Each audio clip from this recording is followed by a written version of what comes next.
Assalamualaikum warahmatullahi wabarakatuh. Jumpa lagi dengan saya Tama dalam Ada Apa Gerangan Season 2. Bagaimana kabar kalian? Semoga selalu diberikan kesehatan dan juga rezeki yang cukup. Malam ini saya kembali hadir untuk membawakan segmen Nina Bobo, di mana saya akan membacakan sebuah kisah mistis untuk menemani waktu sebelum tidur kalian. Atau bagi teman-teman Ada Apa Gerangan yang mungkin sampai jam segini belum bisa tidur, saya akan menemani kalian hingga kalian tertidur dengan pulas.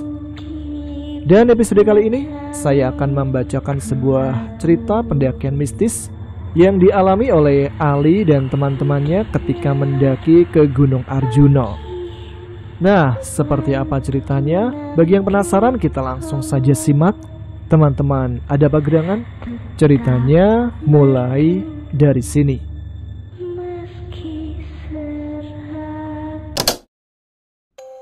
Selepas sholat Isya, Ali, Eko, Agus, Edi, Rian, dan juga Wahyu duduk-duduk santai di teras rumah Wahyu, yang sedari dulu memang menjadi base camp mereka dalam segala suasana. Setelah beberapa bulan mereka tidak saling ketemu, hingga di acara Agustusan tahun ini, mereka pun dipertemukan kembali karena mereka harus meramaikan kegiatan Karang Taruna di desa mereka. Setelah acara turnamen olahraga, sepak bola, bola voli, panjat pinang, dan lain sebagainya, segala urusan yang berkaitan dengan kegiatan Agustusan selesai. Sementara itu waktu libur kerja mereka masih cukup panjang, hingga akhirnya mereka pun merencanakan sebuah pendakian untuk kembali menikmati alam ciptaan Tuhan yang tiada tara indahnya. Kalian gak ada kangen suasana gunung apa? Celetuk Ali di sela-sela obrolan mereka. Wah, ide bagus itu. Boleh, ayo kalau mau naik mah, sahut Edi. Kalau aku mah kayaknya gak bisa, soalnya masih banyak urusan. Aku masih banyak tugas, dikumpulkan hari Senin lagi, sahut Agus. Jadi gimana nih yang lain? Ada yang ikut nggak? Kamu gimana? Tanya Ali kepada Rian. Aku juga sebenarnya pengen sih, tapi nggak tahu sih ada waktunya atau enggak. Emangnya kalau mau naik kira-kira kapan? Tanya Rian. Ya secepatnya lah, mumpung aku masih libur. Kalau kamu gimana kok? Sahut Ali lagi. Aku sih mau ikut-ikut aja, ucap Eko singkat saja. Jangan nanya aku ya. Aku juga gak bisa kayaknya, masih lumayan sibuk sama urusan rumah, ungkap Wahyu sebelum ditanya oleh Ali. Jadi siapa aja nih yang mau ikut? Agus gak bisa, Wahyu juga gak bisa. Berarti cuman kita berempat dong, kata Ali. Mau kemana emang rencananya? Tanya Rian. Aku kangen sih sama Ranu Kumbolo. Gimana kalau kita ke Semeru? Ucap Eko. Jangan dulu lah kok kalau kesana. Soalnya aku masih kebayang kejadian yang dulu tuh, sahut Ali. Mending ke Arjuna aja deh. Kayaknya kemarin aku ada temen tuh, sempet ngomong pengen ikut, katanya kalau naik ke gunung. Dan kata dia pengen lihat Gunung Arjuna. Siapa tahu nanti dia juga mau ikut, biar tambah rame, kata Edi. Emangnya siapa Ed yang mau ikut? Tanya Ali. Ya itu, saudara kamu, si Tobil, sahut Edi. Walah, bocah gila itu. Ya udahlah, nggak apa-apa, ajakin aja, buat tambah-tambah rame aja, sahut Ali. Akhirnya hasil dari obrolan mereka malam itu, mereka berempat pun sepakat untuk mendaki ke Gunung Arjuna. Sempat Eko juga mengusulkan agar supaya Ali memberitahukan tentang pendakian itu kepada Leni dan juga Yuni, teman baik mereka. Akan tetapi setelah dihubungi, ternyata Leni dan juga Yuni tidak berkenan ikut karena ada keperluan lain. Sehari setelahnya, sebelum hari keberangkatan yang sudah mereka rencanakan, tiba-tiba saja Edi bertandang ke rumah Ali. Dia mengatakan kalau dia tidak jadi ikut karena harus kembali berangkat bekerja ke Bandung. Namun Edi sempat mengatakan bahwasanya si Tobil jadi untuk ikut ngetrek ke Gunung Arjuna. Li, sorry banget ya. Kayaknya aku gak jadi ikut, soalnya aku udah disuruh berangkat lagi nih, kata Edi menghampiri Ali yang sedang mengurus binatang ternaknya. Waduh, sepi dong kalau cuma bertiga. sahut Ali dengan wajah yang penuh kekecewaan. Tenang aja, kayaknya si Tobil jadi ikut tuh. Dan juga ada 2 orang temennya yang juga mau ikut, sahut Edi lagi. Teman dia siapa? Cewek atau cowok? Tanya Ali. Tadi sih dia bilang katanya cewek semua dua-duanya, sahut Edi. Berat sebenarnya kalau naik bawa-bawa cewek mah. Tapi ya udahlah, gak apa-apa, sahut Ali. Singkat cerita, Rian, Eko, Ali, serta Tobil dan juga 2 orang teman wanitanya yang bernama Ani dan juga Irna. Mereka berenam sempat melakukan pertemuan untuk merencanakan lebih matang kapan keberangkatan mereka. Setelah semuanya menemui titik kesepakatan, 1 hari sebelum keberangkatan, seperti biasa, Ali dan Eko berbelanja logistik dan lain-lain. Sementara itu Rian mengumpulkan kembali alat-alat pendakiannya yang sempat terbengkalai sekian lama. Ada yang masih bisa digunakan, ada juga yang sudah tidak bisa dipakai lagi. Saat itu Rian membereskan peralatannya ditemani oleh Tobil. Dan tibalah hari di mana mereka sudah menyepakati keberangkatan menuju Arjuna. Setelah semuanya berkumpul di rumah Edi, start keberangkatan mereka pun dari rumah Edi pada pukul 5:30 pagi.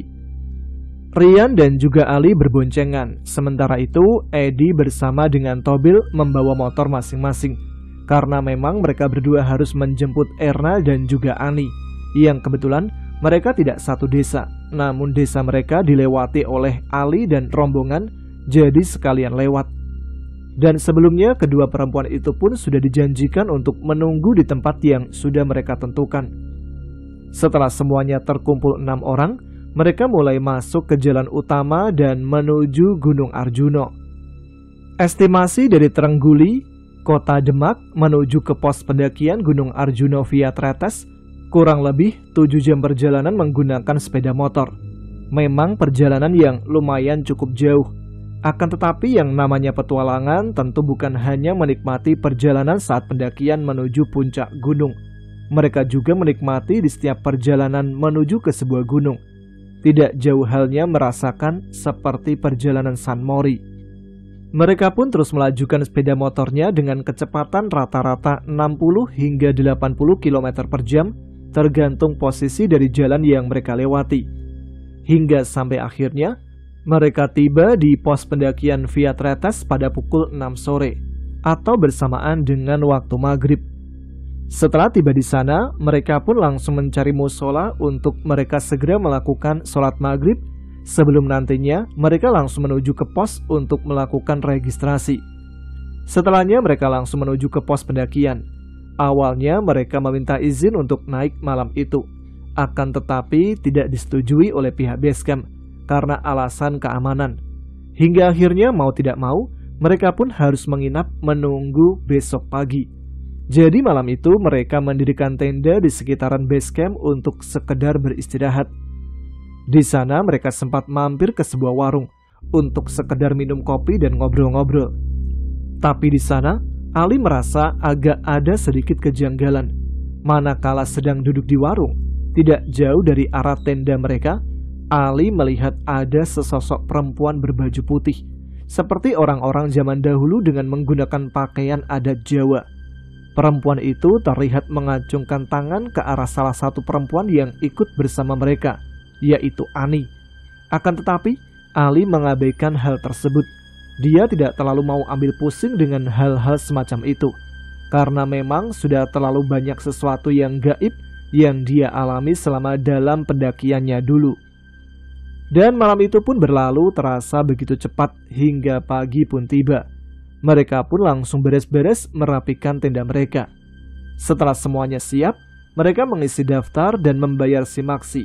Tapi saat itu pikiran Ali kembali tidak enak saat melihat dari semalam tidak ada seorang pun yang ikut naik.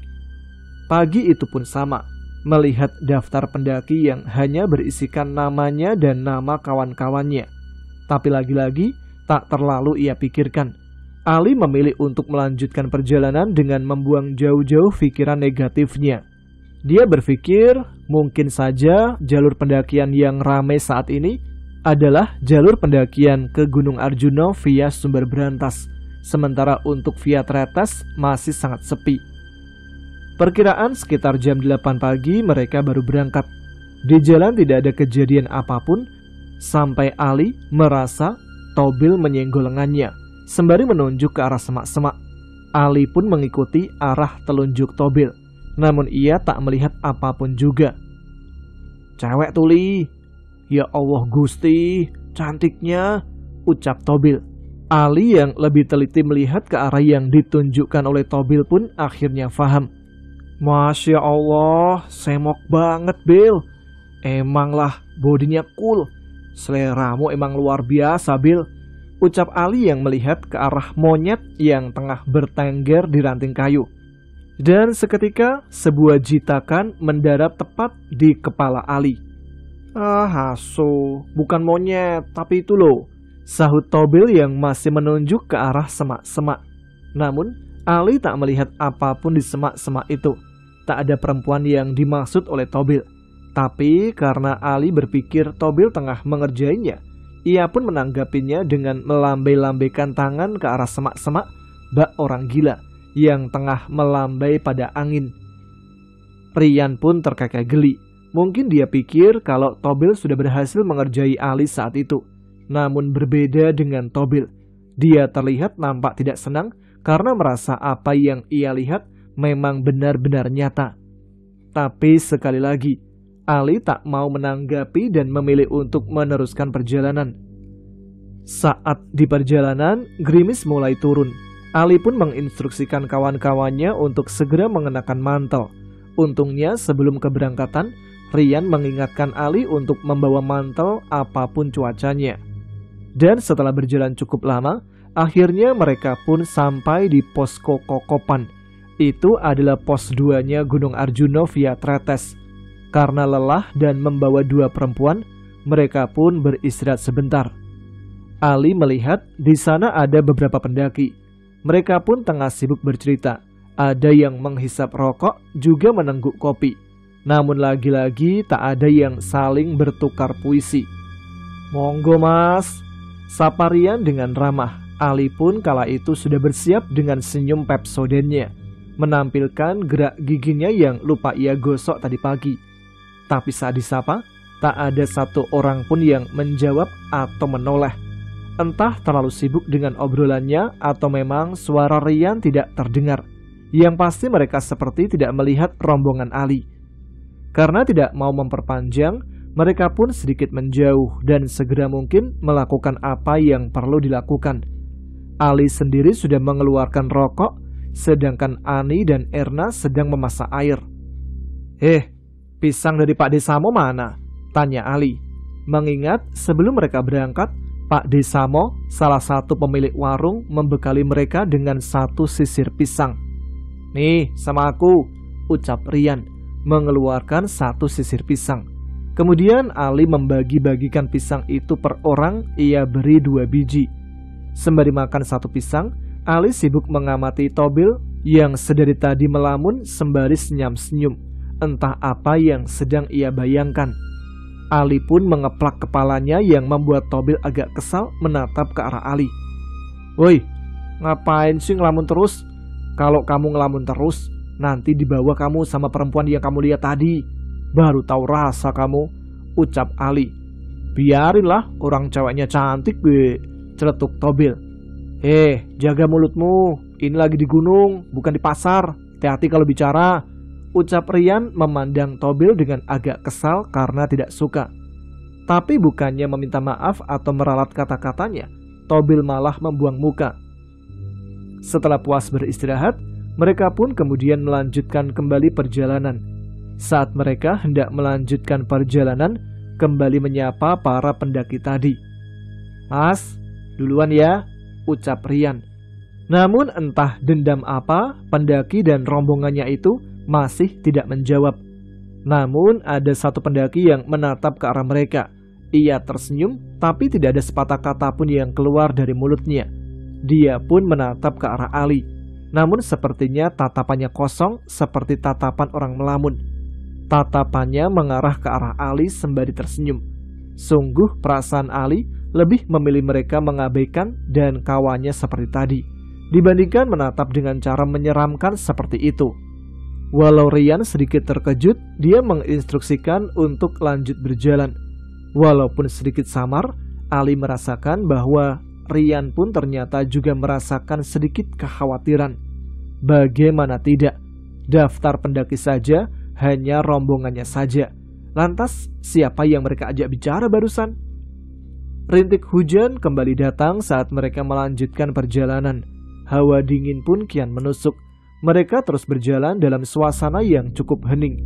Entah mengapa, setelah mengalami beberapa keganjilan, semakin memberi suasana yang tak mengenakkan perasaan. Pertama, saat Ali melihat sosok cantik khas Jawa berbaju kebaya merah dan berjari putih dan menunjuk-nunjuk ke arah Ani saat mereka ngopi di warung pos 1. Juga sosok cantik yang katanya Tobi lihat di semak-semak, dan beberapa pendaki dengan tatapan mata kosong yang mereka temui di pos 2, seolah memperingatkan mereka untuk tidak usah melanjutkan pendakian. "Kenapa, Li? Kok diem aja dari tadi?" ucap Rian sambil menatap ke arah Tobil yang berjalan di barisan paling belakang, menatap semak-semak seperti sedang mencari sesuatu.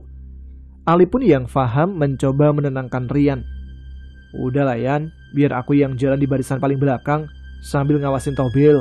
Kamu tetap jalan di depan, buat petunjuk jalan," ucap Ali sembari menepuk bahu Rian. Ali pun berhenti sejenak menunggu Tobil dan dia berjalan ke barisan paling belakang. Dan setelah berjalan beberapa lama, akhirnya mereka pun sampai di pos pondokan. Pos tersebut adalah pos 3 Arjuna Viatretas, tempat para penambang belerang biasanya beristirahat. Terlihat dari beberapa gubuk yang ada di tempat itu. Mereka tiba di sana kira-kira jam 7 malam. Suasana pun kian gelap karena tidak ada penerangan. "Li, kamu pasang tenda sama aku ya. Eko sama Tobil bikin perapian ya. Terus Erna juga Ani langsung masak aja. Kita bagi tugas agar semuanya cepat selesai. Dan kita juga cepat istirahat," ucap Rian membagi tugas untuk temannya. Dan dengan sigapnya, segera Ali pun membentangkan tenda membantu Rian. Dan yang lainnya pun mengerjakan tugas masing-masing. Saat mendirikan tenda, Ali melihat seperti ada cahaya lampu senter menyorot ke arahnya. Namun karena suasana gelap, hingga sosok itu tak terlihat dengan jelas. "Pak, Mas," sapa Ali karena ia mengira yang ada dalam gubuk itu adalah penambang. "Siapa, Li?" tanya Rian. "Itu loh dalam gubuk," saut Ali. Rian pun mencari orang yang tadi Ali lihat. Kemudian dia diam dan tak bertanya lebih lanjut. Aneh kan? Dan mereka pun meneruskan memasang tenda. Setelah tenda terpasang rapi, Ali dan Rian menggelar matras untuk duduk di dekat perapian. Mereka pun makan dengan tanpa banyak obrolan. Lalu setelah acara makan, mereka memilih untuk segera beristirahat.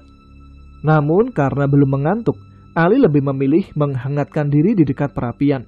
Sementara itu, Rian tidur di depan tenda beralaskan matras yang sudah digelarnya. Saat semuanya tertidur, tinggallah Ali seorang diri. Di tengah gelapnya malam, ia melihat sesosok pendaki yang terlihat sedang berjalan sendirian di jalur pendakian. Dan setelah memastikan bahwa sosok itu benar seorang pendaki, Ali pun memanggilnya untuk menepi dan berencana mengajaknya untuk mendaki esok pagi bergabung dengan rombongannya. "Mas, sini dulu," sapa Ali pada sosok pendaki tersebut. Dan pendaki itu pun berhenti, tapi dia tak menoleh ke arah Ali. Maka Ali pun berinisiatif mendekatinya. "Mas, istirahat dulu aja di sini bareng kita. Besok aja naiknya sama rombongan kita. Bahaya loh Mas, malam-malam mendaki, apalagi sendirian," ajak Ali seraya memegang bahunya. Tapi betapa terkejutnya Ali saat pendaki itu menoleh ke arahnya, memperlihatkan wajahnya yang hancur, tidak ada mata, tidak ada hidung. Semua nampak rata seperti daging gosong yang mengeluarkan darah. "Astagfirullah," ucap Ali. Dia pun langsung berlari ke arah Rian yang masih tidur di depan tenda. Yan, bangun Yan," seru Ali berulang-ulang untuk membangunkan Rian. Apa sih Li?" ucap Rian parau, tapi tetap tidur membelakanginya. Ali pun kembali menatap sosok pendaki itu. Namun, dia tidak menghilang. Hanya saja dia sudah beranjak meneruskan perjalanan. Ya Allah Gusti, desah Ali yang masih gemetar ketakutan. Yan, bangun Yan, bangun, pindah aja tidurnya ke dalam. Seru Ali yang terus saja mencoba untuk membangunkan Rian. Apalagi sih Li, mendingan kamu tidur aja sono, biar gak kecapean. Soalnya besok kita muncak pagi-pagi, sahut Rian dengan masih terlihat menahan kantuknya. Kemudian Ali pun beranjak masuk ke dalam tenda, dan semakin larut malam semakin mencekam perasaannya. Di satu sisi ia ingin pulang, namun di sisi lain mereka sudah mendaki sejauh ini. Kalaupun Ali memaksa ingin pulang, ya harus besok pagi. Ali takut teman-temannya kecewa. Singkat cerita, pagi pun datang. Ali terbangun, pandangannya tertuju pada Tobil, karena suara Tobil yang sedang berbincang entah dengan siapa. Ali pun mengucek matanya untuk melihat lebih jelas. Namun saat Tobil tahu bahwa Ali sedang memperhatikannya, ia langsung diam dan bergegas masuk ke dalam tenda. Saat Ali mau bertanya pun, ia mengurungkan niat kala Rian memanggilnya untuk bersiap-siap membongkar tenda. Sementara Rian membangunkan teman-teman yang lainnya. Setelah membongkar tenda dan juga memadamkan perapian semalam, mereka semua pun sarapan dan tidak lupa meminum kopi agar tidak meleng saat melanjutkan pendakian. Sambil menunggu kopi, Ali melihat Udin selalu membuang muka, seperti enggan menatapnya, seperti sedang merahasiakan sesuatu. Sekitar pukul 6 pagi lebih, mereka pun melanjutkan pendakian. Seperti biasa, Ali berjalan di posisi paling belakang dan entah mengapa, perjalanan yang awalnya menyenangkan, tiba-tiba rasanya kala itu Ali ingin segera mengakhirinya dan cepat pulang. Dan setelah lama berjalan, sampailah mereka di Lembah Kidang. Di sana mereka beristirahat sejenak untuk sekedar melepas lelah.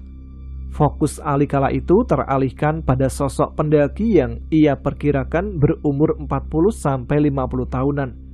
Ia terlihat sedang merokok di depan tendanya, yang tak begitu jauh dari tempat mereka berhenti. Karena ingin berkenalan, maka Ali pun menghampiri bapak-bapak tersebut, sementara Rian mengikuti di belakangnya. "Sini Dek, minum kopi," sapa bapak itu sembari mengangkat gelasnya. Wah, ramah juga bapak ini. Batin Ali sembari tersenyum dan mengangguk mempersilakan bapak itu meminum kopinya. "Bapak namanya siapa?" tanya Ali membuka obrolan. "Saya Samo, kamu sendiri siapa?" "Nama saya Ali Pak, dan ini teman saya namanya Rian." "Oh, mau muncak ya?" sahut bapak itu. "Iya Pak," tutur Ali.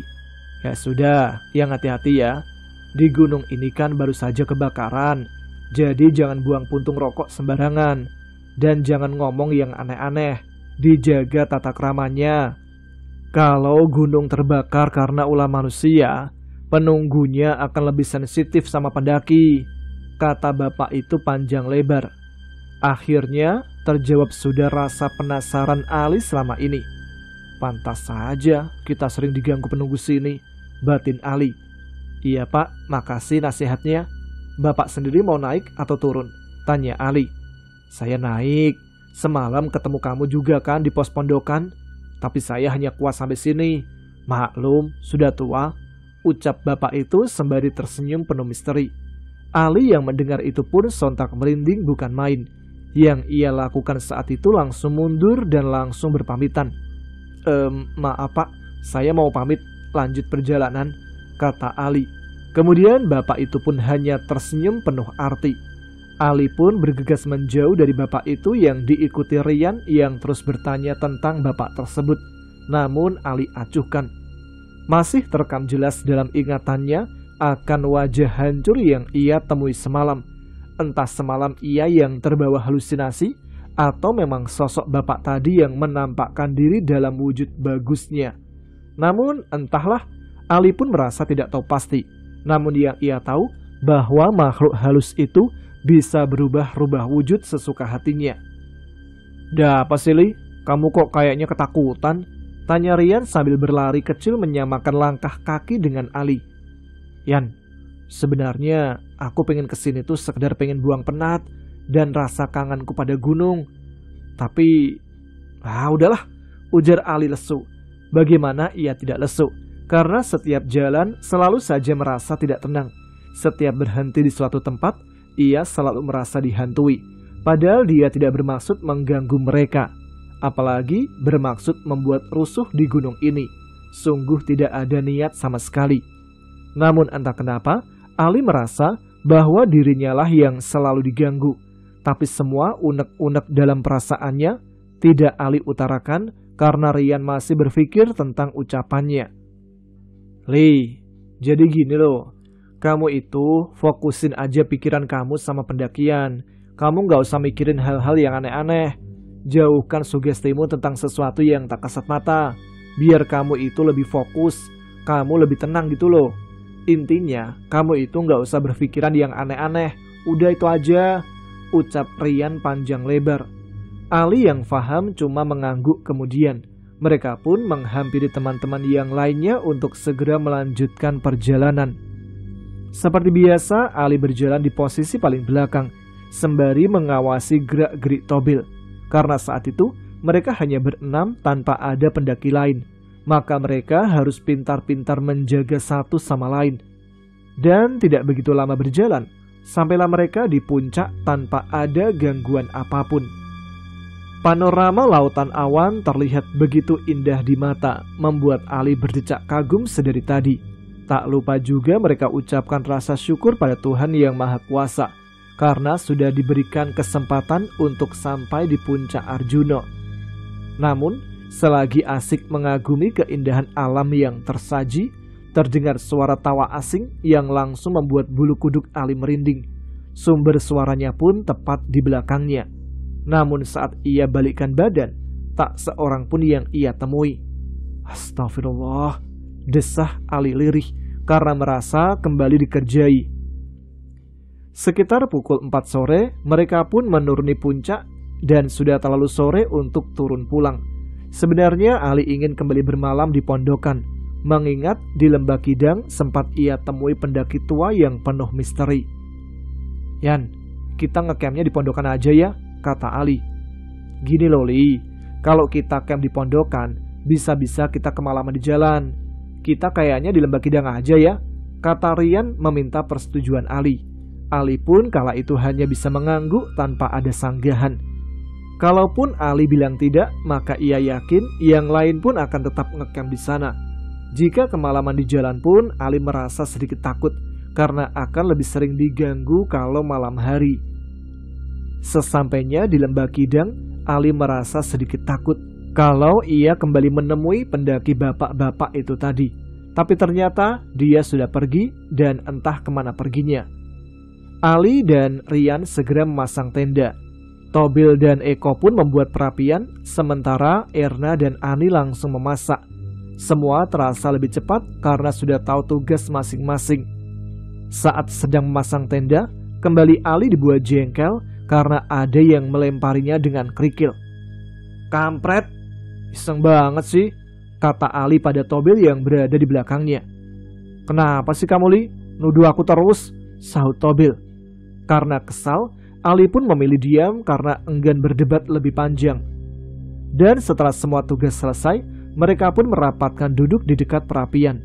Kemudian mereka makan, bercerita, bernyanyi, dan saling melempar candaan satu sama lain. Sambil menikmati kopi, mereka terlihat sangat bahagia. Tapi tidak bagi Ali saat itu. Entah karena lelah atau karena pendakian tersebut sudah tidak menyenangkan lagi bagi Ali, disebabkan banyaknya gangguan. Dan hal inilah yang membuatnya memilih masuk ke dalam tenda dan membiarkan yang lainnya tetap di luar menikmati malam. Mas Rian, besok kita ngecamp di sini semalam lagi ya. Habis itu baru kita pulang, kata Ani memberi usulan. Ali melihat yang lain pun setuju. Ia pun hanya mengiyakan kemauan mereka. Ali sudah terlalu lelah untuk berdebat dengan mereka. Dan setelah sekian lama tertidur, Ali terbangun saat mendengar gemeratak suara kayu yang terbakar. Ali melihat di dalam tenda sudah lengkap 4 orang, menandakan sudah tidak ada orang di luar dan tidak mungkin juga teman wanitanya yang berada di luar tenda. Saat itu, Ali pun kesal bukan main. Padahal sudah diperingatkan kalau di Arjuno ini baru saja mengalami kebakaran. Tapi malah ada yang membuat perapian dan ditinggalkan. Segera Ali mengguyur perapian itu dan menunggu sampai api benar-benar padam. Suasana gelap bukan main kala itu. Dan tiba-tiba pandangan Ali tertuju pada sebatang pohon yang terkena sinar senternya. Betapa terkejutnya ia saat melihat sosok wanita menuruni pohon itu dengan posisi kepala di bawah. Dia mengenakan baju putih penuh noda tanah seperti mayat baru dikubur. Seketika bibirnya keluh dan tubuhnya bergetar hebat saat sosok itu merayap cepat ke arahnya. Ketika sosok itu berada tepat di hadapan Ali, ia mengatakan sesuatu yang tidak ia pahami. Tanpa mengetahui maksud sosok itu, Ali pun berlari masuk ke dalam tenda. Ketika sosok itu memperlihatkan wajahnya yang setengah hancur, secepat kilat, Ali pun menutup resleting tenda dan bergegas menyelimuti seluruh tubuhnya yang masih menggigil karena ketakutan. Sebisa mungkin Ali paksa matanya untuk cepat tidur. Singkat cerita, sinar matahari menyilaukan matanya saat Rian membuka resleting tenda, membuat Ali mengerjapkan mata agar cepat meraup sinar matahari karena masih mengantuk. Dan Rian keluar dari tenda. Ali lalu mengeratkan selimutnya. Keringat mulai membasahinya. Panas matahari terasa terik meski hari masih jam 7 pagi. Ya Allah, panasnya, gumam Ali. Ia menoleh ke sekeliling.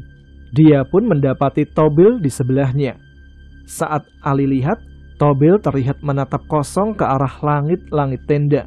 Ditambah dengan wajah yang sedikit pucat, membuat Ali merasa khawatir. "Bil, kamu kenapa?" tanya Ali sembari mengguncang tangan Tobil.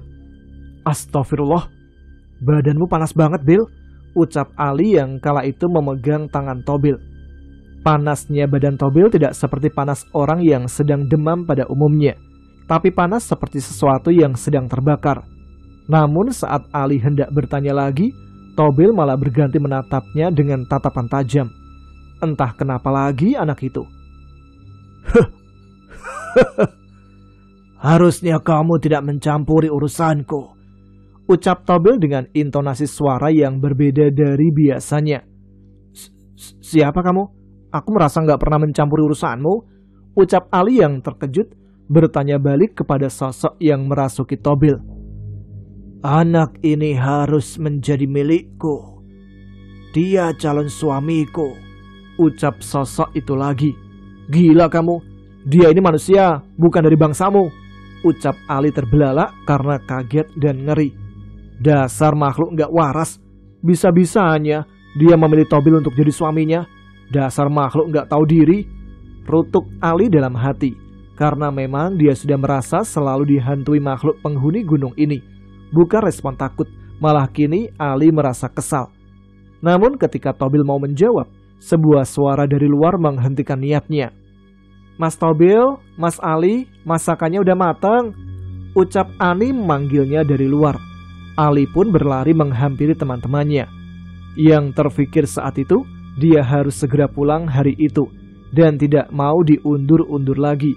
Ali takut akan ada kejadian mistis yang lebih menakutkan jika mereka tidak segera pulang. Li, kenapa mukamu kok mirip monyet?" canda Rian menahan tawa sembari asik membolak-balik ayam yang sedang dipanggangnya. "Mukamu itu." "Tuh, Tobil kesurupan," saut Ali dengan segenap urat di leher menahan jengkel. "Ah, apa Li?" kata Rian parau di depan Ali. Mendengar suara Tobil membuat Ali menoleh ke arahnya. Terlihat ia sedang mengucek mata khas orang yang baru bangun tidur.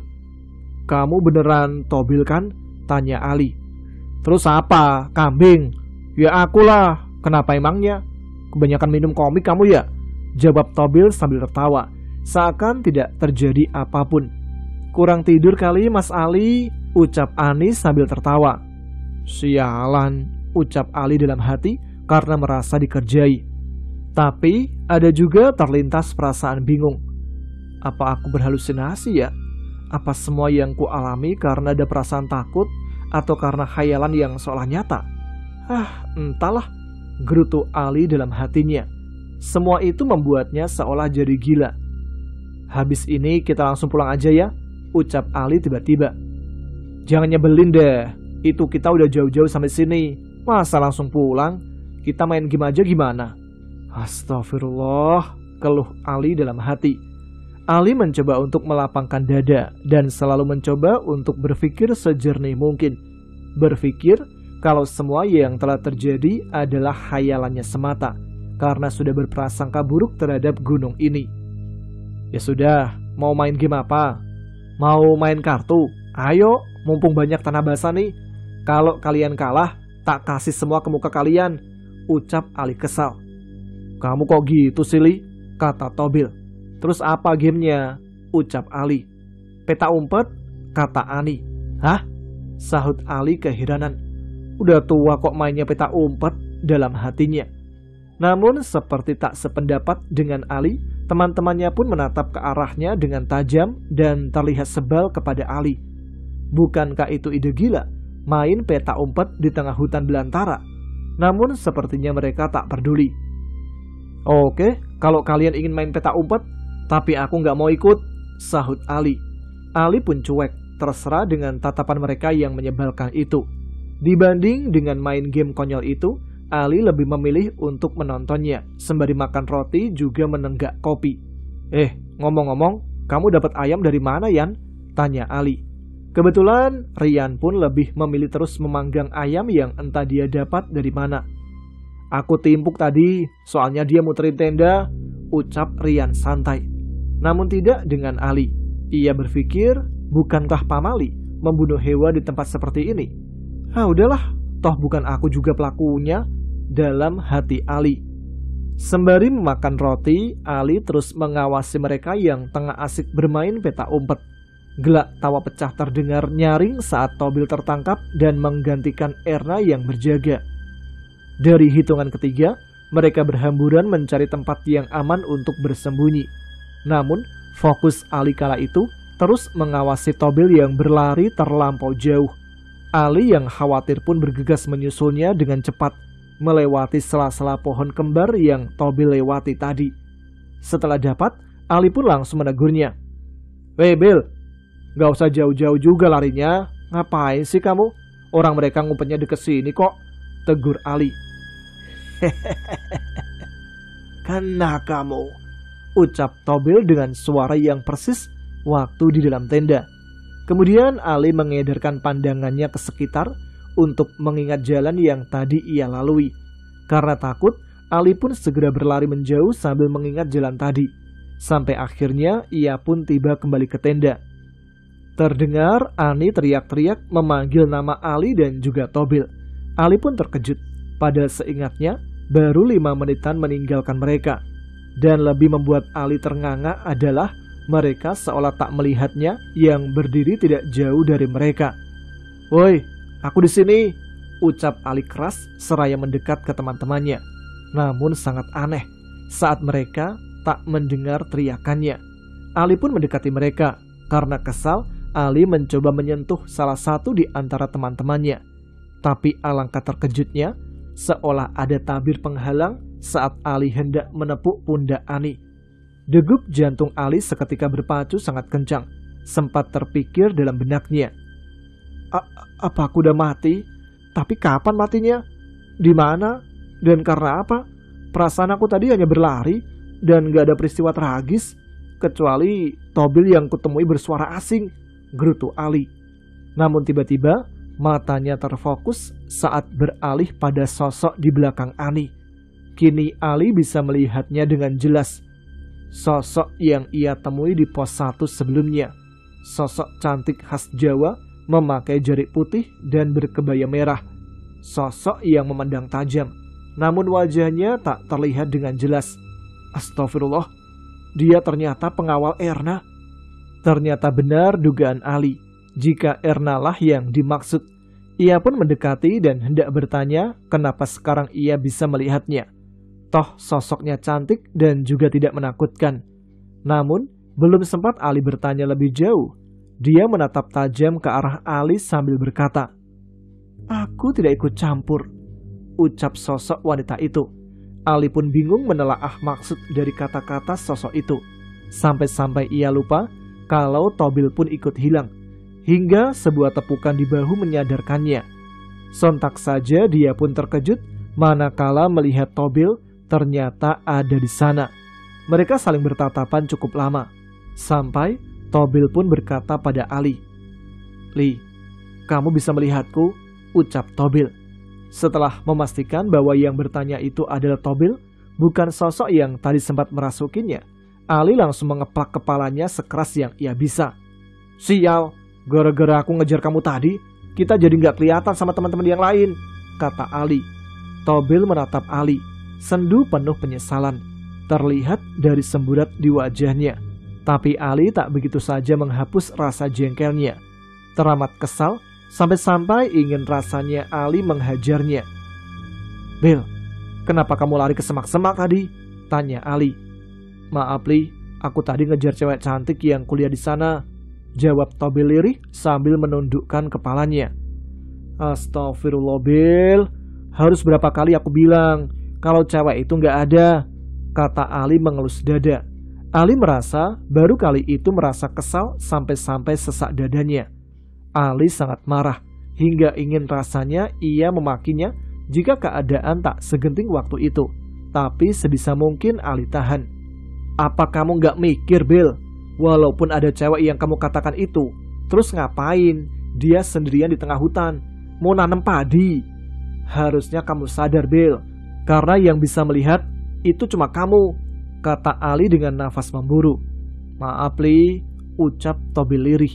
Emosi Ali sudah sampai di ubun-ubun, sampai hampir membuatnya gila rasanya. Terlebih saat teman-temannya terlihat membongkar tenda. Diiringi isak tangis Ane juga Erna, dan umpatan-umpatan sesal yang keluar dari mulut Eko dan Rian. Sungguh kacau terasa pendakian saat itu. Dan tingkah-tingkah teman-teman Ali pun saat itu menjadi cukup aneh, seperti kekanak-kanakan, tidak seperti pada pendakian-pendakian sebelumnya. Rian yang biasanya peka terhadap hal-hal gaib, dia terlihat seperti orang bodoh di Gunung Arjuno. Ali pun kebingungan. Rian dan juga Eko terus saja memanggil-manggil nama mereka berdua, terus mencari ke setiap pelosok-pelosok yang tak begitu jauh dari tenda. Sampai-sampai mereka pun merasa lelah, dan mereka berpikir kalau bahwasannya Tobil dan Ali sudah turun. Mereka pun bergegas merapikan tenda, packing-packing untuk segera melakukan perjalanan turun. Rencana Rian turun sambil mencari keberadaan Tobil dan juga Ali. "Udah, pokoknya sekarang intinya kan kita udah mencari mereka berdua, tapi nggak ketemu. Sekarang kita susul mereka, barangkali mereka udah turun. Kalaupun begitu nyampe base camp kita nggak ketemu mereka, setidaknya kita tidak telat untuk mengabari pihak base camp," sahut Rian. "Ya ampun Mas, kenapa jadi kayak gini? Aku takut mereka berdua kenapa-napa," sahut Ani. Setelah selesai packing barang-barang, mereka pun segera mulai perjalanan turun. Padahal dua orang yang mereka cari berada bersama mereka saat itu. Ali dan Tobil mencoba untuk berteriak sekencang-kencangnya, berusaha untuk menyentuh teman-temannya. Akan tetapi, lagi dan lagi seolah ada dinding penghalang di antara mereka. Semua teman-temannya tak bisa mendengar ucapan dari Ali dan Tobil. Ali dan Tobil pun tak mampu menyentuh pada teman-temannya. Mereka berdua pun bingung melihat teman-temannya yang meninggalkannya turun. Seakan tak percaya, mereka terasa berada di adegan film-film horor saat itu. Aneh tapi nyata, padahal jelas-jelas mereka masih hidup. "Gimana ini Li? Apa yang harus kita lakukan sekarang? Aku jadi takut kenapa-napa," kata Tobil. "Udahlah, kita sekarang susul aja mereka. Kita ikuti aja mereka dari belakang," sahut Ali. "Apa kita berdua ini udah mati? Perasaan aku nggak pernah merasakan kematian Li. Tapi kita seperti jadi arwah sekarang," ucap Tobil yang semakin larut dengan ketakutan dan kepanikannya. "Udah, kamu diam dulu. Gak usah berpikiran macam-macam. Jangan ngomong kayak gitu kamu. Kita masih hidup. Kita berdua ini belum mati," jawab Ali yang kala itu terlihat sangat jengkel. Lalu mereka berdua pun ikut turun menyusul pada teman-teman yang lainnya. Di dalam perjalanan turun menelusuri trek jalur pendakian, di depan sana mereka berdua disambut oleh rombongan makhluk-makhluk yang cukup banyak jumlahnya. Mereka berada di kanan kiri jalan, seolah-olah mengawal perjalanan mereka dengan wujud yang berupa-rupa. Mereka terlihat berbeda-beda dengan wujudnya masing-masing. Astagfirullahaladzim, Li, aku takut Li. Itu kenapa mereka pada ngeliatin kita? Kata Tobil yang terlihat sekujur tubuhnya bergetar menahan rasa takut.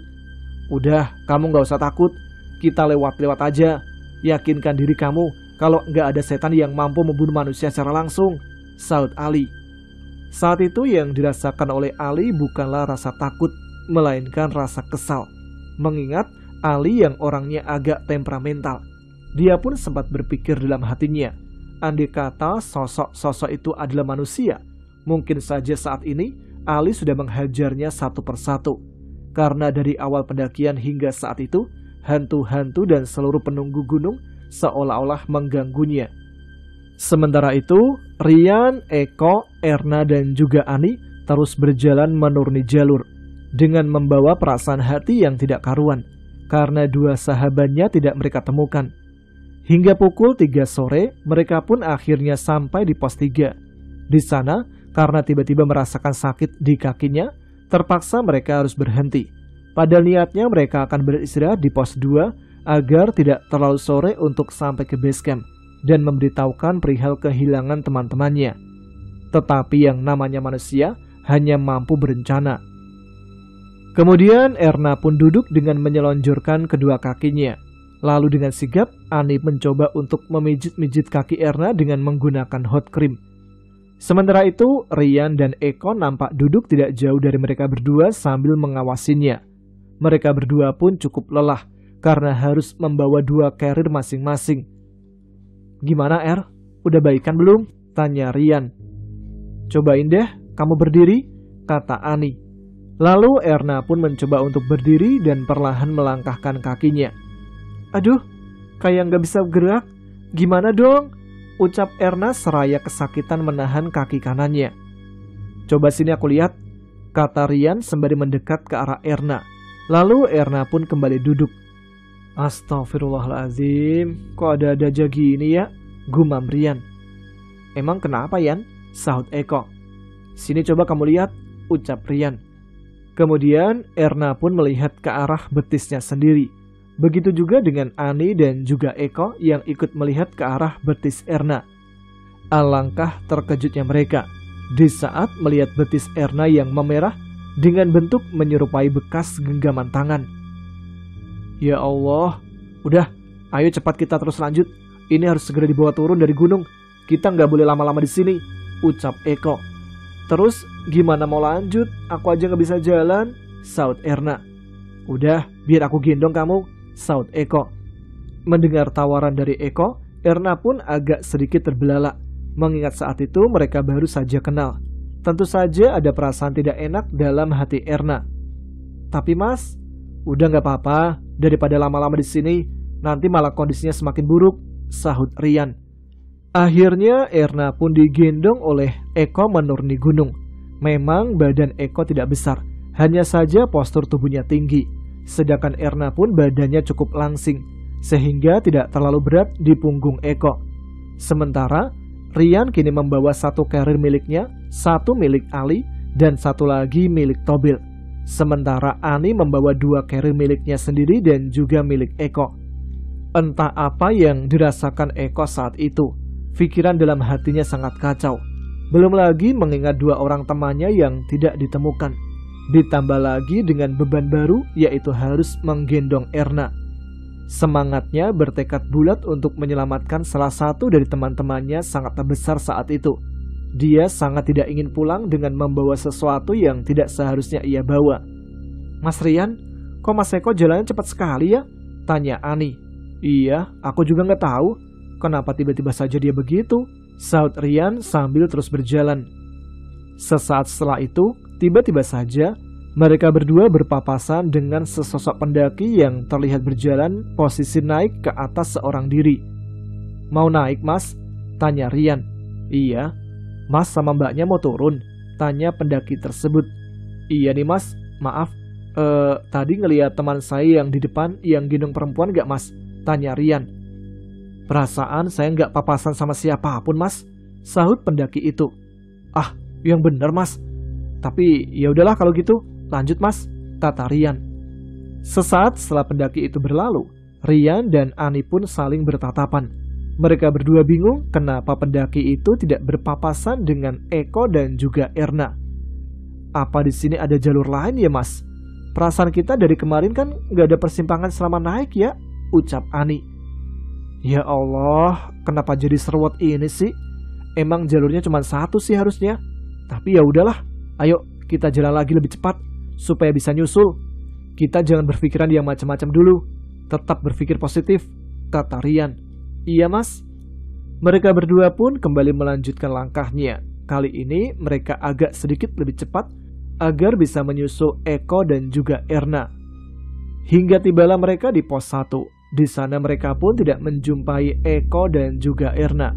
Sementara itu, waktu pun semakin sore dan keadaan hari pun sudah mulai gelap. Karena posisi di gunung meskipun masih jam 4 sore, namun suasana seperti hampir maghrib. Tidak beristirahat lama di pos 1, mereka berdua kembali melanjutkan perjalanan menuju base camp. Saat mereka berjalan meninggalkan pos 1 sekitar 10 langkah, terdengar suara dari arah belakang memanggil nama mereka berdua. Mereka berdua pun membalikkan badan melihat ke arah pos 1. Namun di sana mereka tidak melihat siapapun. Padahal suara itu terdengar sangat jelas di telinga mereka. Apa mereka masih di belakang ya? Ucap Rian. Iya, kalau mereka masih di belakang, harusnya kita berdua ngelewatin dong, Mas, sahut Ani. Ya udahlah, kita lanjut aja. Akhirnya dengan rasa penasaran, mereka berdua pun kembali melanjutkan perjalanan, berharap Eko dan juga Erna sudah sampai di base camp. Sementara itu di tempat lain, Ali dan juga Tobil yang masih terus berjalan tak tentu arah kehilangan teman-temannya. Dan jalur yang mereka lewati pun bukan jalur yang mereka buat untuk naik sebelumnya. Setelah melewati rombongan makhluk-makhluk gaib beberapa waktu lalu, kini mereka harus dihadapkan dengan trek yang tidak mereka kenali sebelumnya. Apa kita nggak nyasar ini? Kata Tobil. Kalau kita nggak nyasar, mungkin kita sekarang udah turun bareng sama teman-teman kita. PA banget sih, sahut Ali agak sewot.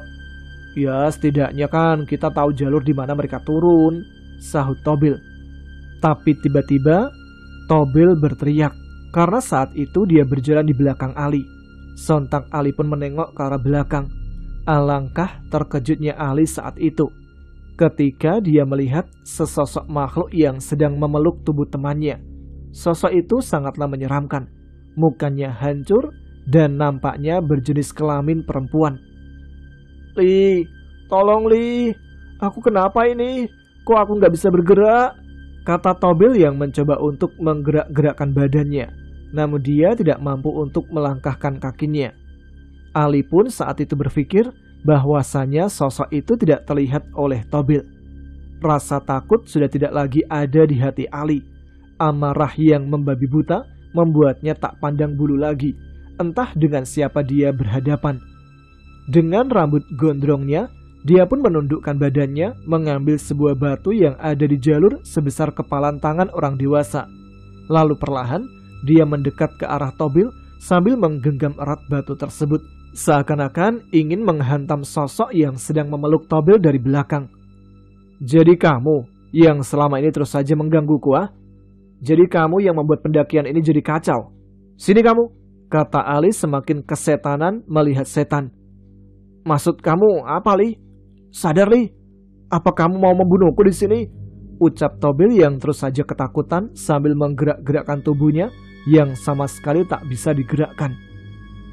Aku menyukai anak ini dan aku ingin menikah dengannya. Jadi kamu tidak usah ikut campur, anak muda. Kamu bukanlah lawanku. Kalau kamu mau mencoba menghalangi niatku, maka semua teman-temanmu aku pastikan tidak akan selamat dari sini. Kata sosok tersebut sambil menatap tajam ke arah Ali. Dengan kekuatan yang tersisa dan dengan keberanian yang membabi buta, Ali pun hanya pasrah dengan keadaan yang dihadapi. Dia berserah diri pada Tuhan Yang Maha Esa. Tidak mungkin juga dia meminta bantuan dari orang lain.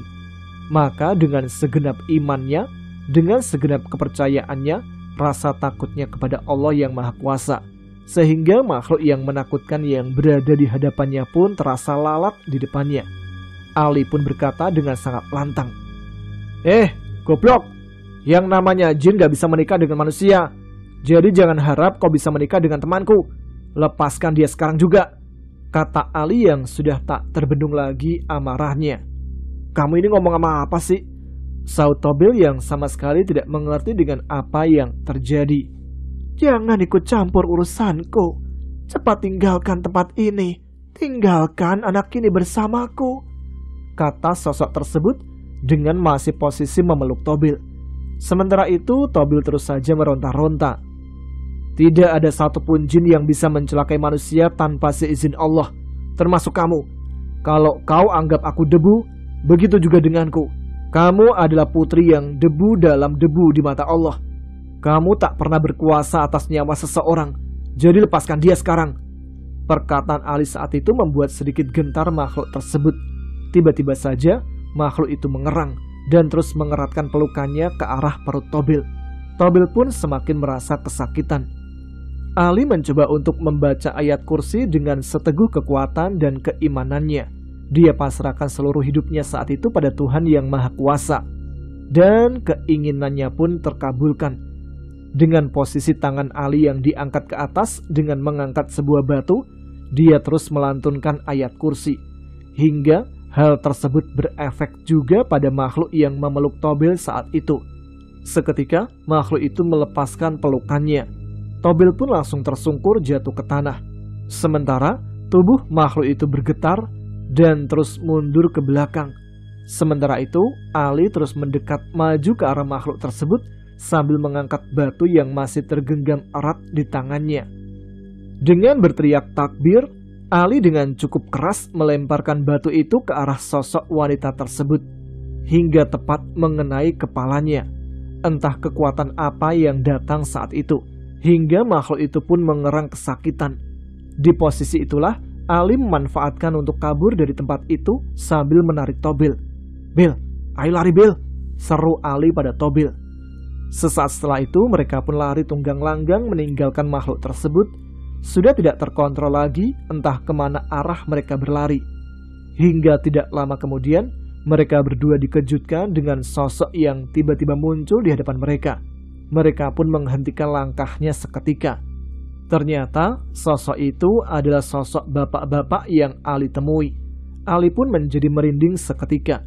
Namun lagi-lagi rasa takutnya hilang dikalahkan dengan emosinya. "Apalagi ini? Apa makhluk seperti kalian belum puas mengganggu kami? Apa salah kami?" seru Ali pada sosok pendaki tersebut. Sosok bapak-bapak itu pun hanya tersenyum melihat Ali yang masih marah-marah. Udah, jangan marah-marah terus. Tidak baik untuk kesehatan. Saya ini juga sama pendaki seperti kalian. Dulu saya tersesat di hutan ini, juga oleh makhluk yang tadi sempat kamu kalahkan. Di sini saya hanya mengucapkan terima kasih. Makhluk itu memang sangat usil.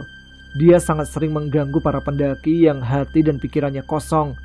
Banyak juga makhluk lain di sini yang tidak menyukainya. Oleh karena itu, di sini juga banyak yang senang melihatmu, karena kamu sangat berani bisa mengalahkannya, ucap sosok pendaki tersebut. Mendengar jawaban panjang lebar dari sosok bapak-bapak itu, Ali pun menarik nafas panjang. Jadi benar dugaan saya, kalau bapak ini sudah meninggal? Tanya Ali kali ini dengan nada yang lebih pelan. Sosok bapak itu pun tersenyum kepadanya. Sudahlah dek, itu tidak penting. Yang terpenting saat ini, bantulah teman kamu yang sedang kesusahan. Jaga mereka. Saya pastikan kalian aman di sini. Saya akan turut serta mengawal kalian berdua untuk sampai ke base camp, kata sosok tersebut. Kamu pergilah ke arah sana. Kalian berdua lihat awan tebal itu? Masuklah ke sana. Tidak jauh dari situ nanti kalian akan menemukan pos 1. Di sana ada temanmu yang sedang butuh pertolonganmu, ucap sosok bapak itu lagi. Lalu Ali dan juga Tobil menatap ke arah tempat yang ditunjukkan oleh bapak tersebut. Di sana memang ada segumpalan awan hitam tebal. dan mereka diarahkan ke sana oleh sosok pendaki itu.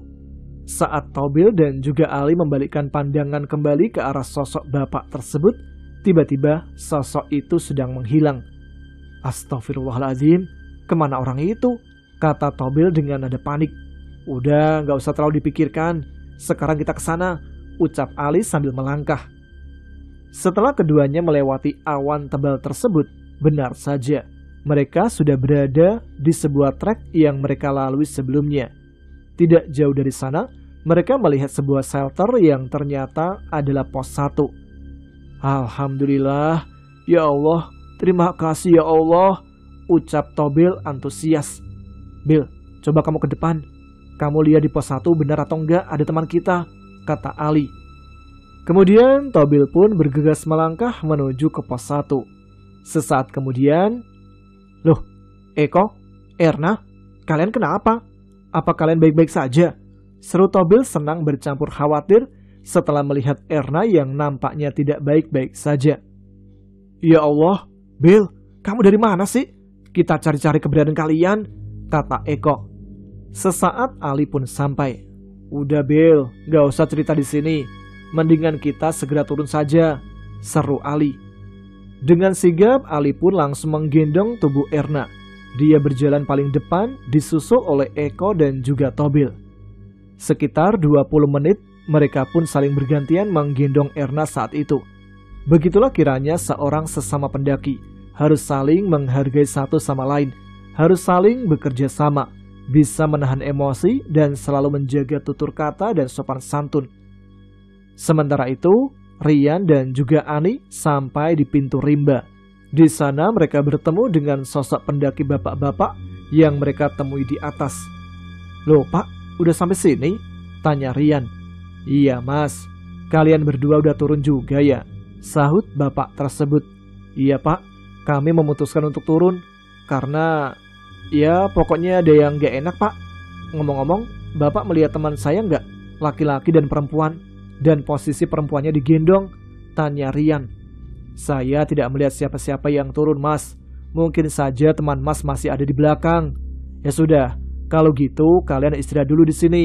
Siapa tahu temannya masih ada di atas. Saya pamit duluan ya, sahut bapak itu sambil perlahan pergi melangkah meninggalkan mereka berdua. Rian dan Ani pun saling pandang setelahnya. Apa jangan-jangan ada benarnya juga kata bapak itu? Siapa tahu yang lain masih ada di belakang Mas, kata Ani. Bisa jadi sih, cuman kok logikanya nggak masuk ya? Tapi Mas, kadang-kadang logika nggak dipakai kalau sedang di gunung. Iya juga sih, sahut Rian. Ya udahlah, kita sugestikan yang baik-baik aja dan kita doakan yang terbaik buat mereka. Lebih baik perlahan kita lanjut turun aja, sahut Rian. Setelah beristirahat kurang lebih 15 menit, mereka berdua pun melanjutkan untuk kembali turun ke base camp yang jaraknya sudah tidak terlalu jauh lagi.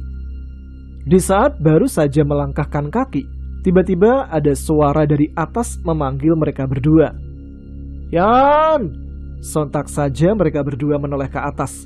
Betapa senangnya mereka manakala melihat 4 orang di atas sana dengan 1 orang yang sedang digendong oleh yang lainnya. Tidak lain tidak bukan, mereka adalah teman-teman semua. Tanpa pikir panjang lagi, Rian dan Ani pun langsung menaruh carrier yang mereka bawa dan berlari kecil menuju ke arah teman-temannya yang sudah berkumpul 4 orang. Akhirnya mereka pun kembali berkumpul, tanpa ada kurang satu pun dari mereka. Mereka saling berpelukan satu sama lain, mengekspresikan kebahagiaan mereka. Karena waktu sudah hampir malam, mereka bergegas melanjutkan perjalanan menuju ke base camp. Sesampainya di base camp, mereka sempat ngobrol dengan penjaga base camp perihal kejadian yang menimpa Erna. Menurut keterangan penjaga atau petugas base camp tersebut, mengatakan bahwasanya untuk saat itu Erna memerlukan pertolongan dari dukun ataupun orang pintar untuk mengatasi permasalahannya. Karena dari penglihatan sisi lain, ada sosok yang mengerami kaki Erna, sehingga perlu penanganan khusus untuk menyembuhkannya. Untuk penanganan awal, mereka pun dianjurkan untuk segera meninggalkan base camp, pergi jauh dari kaki gunung, karena ditakutkan hal tersebut masih mengundang makhluk-makhluk lain untuk berdatangan dan menambah keruh suasana saat itu. Lalu mereka pun bergegas meninggalkan base camp. Masalah kaki Erna, Ali dan teman-temannya tidak terlalu fokus pada masalah tersebut. Intinya mereka harus segera pergi dari tempat itu. Secepat kilat, Ali pun memboncengkan Erna, disusul oleh teman-temannya yang lain di belakangnya. Setelah berjalan kurang lebih 2 jam lamanya, dan sudah lumayan jauh dari kaki gunung tentunya. "Mas, kakiku kayaknya tambah sakit deh," ucap Erna. "Terus gimana? Mau berhenti dulu apa gimana?" saut Ali. "Iya deh, kayaknya kita harus berhenti dulu sebentar," ucap Erna. "Ya udah, sebentar ya. Kita sambil jalan terus nyari tempat istirahat yang enak," saut Ali. Sekitar 15 menit kemudian, Ali pun berbelok ke sebelah kiri setelah melihat ada sebuah masjid. Disusul kemudian oleh teman-temannya. Mereka pun parkir tepat di halaman masjid tersebut. "Ada apa, Li?" tanya Eko. "Ini, katanya Erna kakinya tambah sakit. Mungkin karena terlalu lama duduk kali ya." Mereka pun duduk di teras masjid tersebut. Sesaat setelah itu, Rian, Ali, Eko, dan juga Tobil bergegas menuju ke arah tempat wudhu. Mereka berempat wudhu lalu melaksanakan sholat isya berjamaah. Sementara waktu sudah menunjukkan pukul 11 malam. Setelah selesai berjamaah, mereka kembali keluar untuk menemui Erna dan juga Ani. Dilihat dari posisi fisiknya, kaki Erna terlihat tambah membengkak. Dan kala itu bukan lagi air bening yang keluar dari pori-porinya, melainkan ada setitik darah yang mulai keluar dari arah pori-pori kaki Erna. Di saat mereka semua sedang panik, tiba-tiba ada seorang lelaki yang menghampiri mereka. "Permisi mas, mbak, assalamualaikum," sapa lelaki tersebut. "Waalaikumsalam," saut mereka hampir bersamaan. "Maaf, ini ada apa temannya? Kenapa itu kok kakinya bengkak?" tanya laki-laki itu yang ternyata beliau bernama Ahmad. Beliau adalah imam masjid setempat. "Kami dari Gunung Arjuno, Pak, dan teman saya mendapat musibah seperti ini. Menurut kami, sesegera mungkin kami harus bawa jauh dari gunung, berharap bisa sembuh, Pak. Tapi nyatanya malah seperti ini," kata Ali. Lalu laki-laki itu pun mendekat ke arah Erna. Tidak lama setelahnya, laki-laki tersebut agak sedikit mendekatkan telapak tangannya ke arah kaki Erna. "Astagfirullahaladzim. Coba nak, ayo masuk ke rumah bapak," kata Pak Ahmad. Tanpa pikir panjang lagi, mereka pun langsung menerima tawaran dari Pak Ahmad. Mereka beramai-ramai membopong Erna hingga masuk ke rumah Pak Ahmad. "Ayo sini, masuk dulu mas. Terus temennya ini yang kakinya sakit, taruh di sini aja ya. Sini masuk mbak," kata Pak Ahmad dengan sangat sopan. "Waduh pak, kok malah jadi ngerepotin begini?" "Udah, santai saja, gak apa-apa. Oh iya, mohon maaf, sebelumnya kalian ini rumahnya di mana ya?" tanya Pak Ahmad. "Kami dari Demak pak," sahut Ali. "Oh, berarti kalian dari Demak, terus naik ke Gunung Arjuno, terus sekarang perjalanan pulang. Sejauh itu naik motor?" sahut Pak Ahmad. "Iya pak, kami memang sengaja kayak gini. Hobinya jalan-jalan pak, jadi lebih menikmati perjalanan." Iya. Gak apa-apa, namanya juga anak muda." Mbaknya ini gak sengaja menginjak sesuatu yang tidak baik waktu di atas gunung. Mungkin penunggunya marah. Jadi lain kali hati-hati ya dalam melangkahkan kaki, karena konsekuensinya yang seperti ini. Kemudian Pak Ahmad mencelupkan jarinya ke dalam gelas, lalu mengoleskan jarinya ke kaki Erna. Sesaat setelah itu, tiba-tiba saja tubuh Erna mendadak tegang. Tatapannya sangat tajam, melihat ke arah sekelilingnya. Namun salutnya dengan Pak Ahmad, beliau dapat menanggapi hal tersebut dengan sangat santai. "Kenapa? Kamu gak terima?" kata Pak Ahmad yang tiba-tiba bertanya pada Erna yang terlihat kerasukan. Tentu saja hal itu membuat semua temannya merasa aneh. "Kamu tidak usah ikut campur. Ini urusan saya. Saya ingin anak ini kembali ke tempatku," kata sosok yang merasuki Erna. Yakin kamu mau bawa lagi anak ini ke sana? Emangnya bisa? Ayo coba kalau bisa, bawa aja ke sana sekarang," saut Pak Ahmad dengan santainya. "Memangnya siapa kamu? Berani melarangku dan berani mengganggu tujuanku?" Saya ngomong baik-baik. Silakan balik lagi sana ke gunung dengan cara baik-baik. Ingat, wilayah ini sekarang bukan daerahmu. Jadi kamu tidak usah macam-macam di sini. Kalau kamu tidak mau keluar dengan baik, saya akan paksa kamu keluar. Lihat, siapa itu di belakangmu? Saut Pak Ahmad. Setelah Pak Ahmad mengucapkan kata demikian, sontak saja sosok yang merasuki Erna membalikkan badannya. Dan seketika melihat ke arah posisi belakangnya, keanehan pun terjadi. Entah apa yang Erna lihat saat itu. Tiba-tiba saja, sosok yang merasukinya langsung teriak minta ampun. Setelah melihat ke arah belakang, tidak cukup sampai di situ.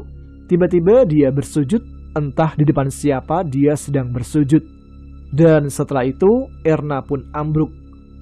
Kejadian itu sempat membuat semua temannya melongo. Dan ternyata feeling Ali saat itu untuk berhenti di masjid membuahkan hasil. Ternyata itu adalah suatu petunjuk untuk menyembuhkan Erna. Begitulah Tuhan dalam mengatur hambanya. Sebenarnya apa yang baru saja terjadi, Pak? Tanya Tobil. Sementara itu Erna masih belum sadarkan diri.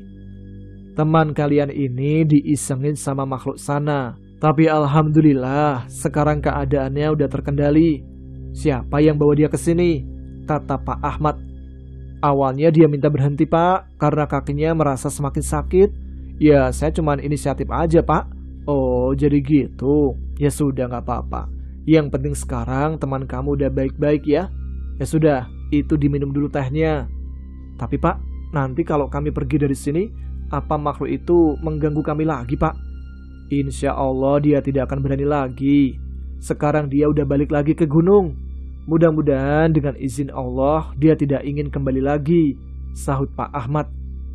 Setelah berbincang cukup lama dan sempat juga Pak Ahmad menawari untuk menginap, tapi ditolak oleh mereka karena alasan takut merepotkan.